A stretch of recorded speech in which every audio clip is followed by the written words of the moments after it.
Good morning.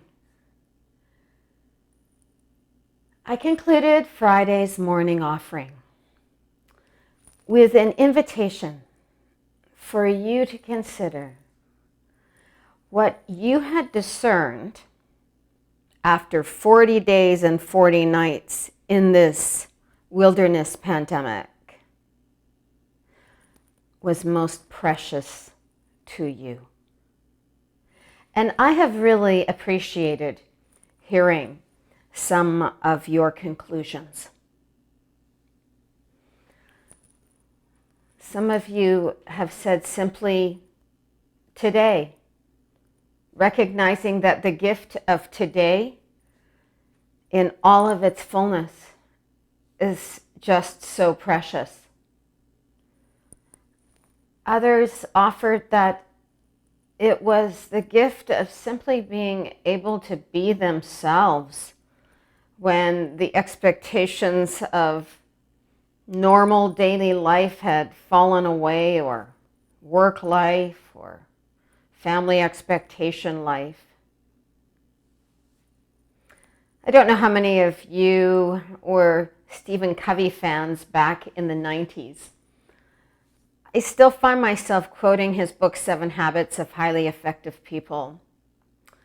And the first habit, if you will recall, was make sure you put first things first. And so you do some thinking about what's important to you. Sometimes that's not rocket science. We say our health, we say our family, our friends. For some of us, it's meaningful work. For others, it's nature. For others, it's an opportunity to till the soil. We all have our top 3. And if we go to a quiet place, or if we're forced to think about it after 40 days and 40 nights, it sure brings into focus what is most precious to us that during normal times, perhaps we don't attend to so faithfully because, life gets in the way. And it strikes me that attending to and recognizing and living with gratitude around those things that are most precious to us, that cycle, really, that peace is spiritual practice. Or maybe it requires spiritual practice. Maybe it requires the pause, the candle lit, the back up against the wall.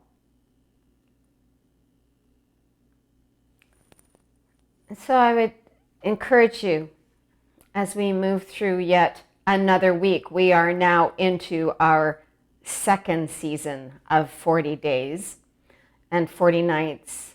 And recalling that number, particularly within the biblical tradition, is a signal that there is an archetype present here, there is an invitation present here to think deeply about the foundation of our lives, because that period, whether it's 40 days and 40 nights or 40 years in the wilderness, is meant to be an invitation to rethink our foundation, to consider what it is that is most precious and how we will arrange our lives accordingly.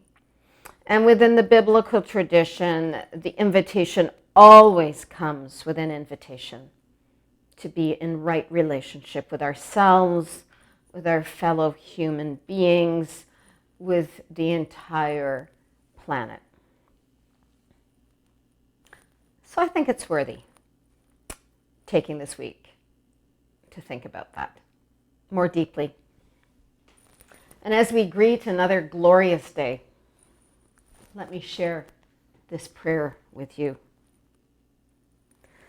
Thanks be to you, O God, for the stirrings of new life in me this day, for the rising from the dreams of the night to a fresh flowing of energy, For the vitality that awakened my body and the desires that stir my soul, let me know the power for life that is in me, the life force that is in my senses, and the might that is in my heart.